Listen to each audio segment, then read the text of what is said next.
right out for a walk with the pup and see what the storm did a long time ago. This is where DJ will be sleeping tonight. A little camp spot here. A lot of trees came down here in the last storms, but nothing more to come down, I think. There's a trail cam.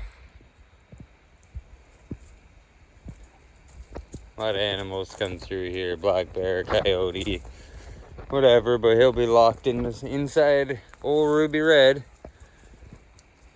Another trail cam.